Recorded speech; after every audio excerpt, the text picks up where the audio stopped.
Yo! What's up mga Chismax? No, ready na kayo? Tara, samahan nyo ako. Let's do the Chismax with the facts, no?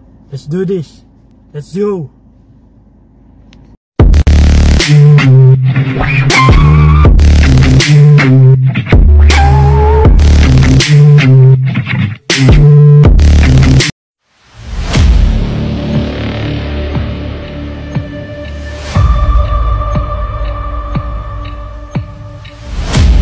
Alam mo ba, na hindi na pala kailangan ni Gretchen Barreto ng isang atong-ang sa buhay niya. Ayon kasi sa Pinoy history na si Gretchen ang pinakamayamang female celebrity sa bansa, sa katunayan meron siyang net worth na 2.6 billion pesos at pangatlo sa listahan ng mayayaman. Tila nagpapatunay ito na business partner lang talaga sila ni Atong-ang.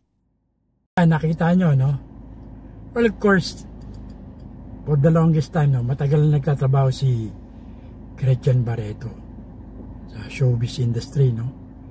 And well, I guess alam na ng tao na mayaman siya dahil nga syempre marami siyang mga friends na mga businessman, mga business minded, no? Mga negosyante. Well, of course, aside from that, natuto na siya at how to do business. Alam natin na syempre sa artista kailangan may fallback ka, and Gretchen Barreto learned from it, no? Kaya meron siyang side hustle, mga business side, no? Tinututukan niya pag wala siya sa showbiz, no? Pag wala siyang racket sa showbiz.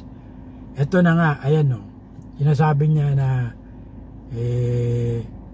pagkakalink niya kay Atong-ang, purely business lang. Yan, base dyan, no?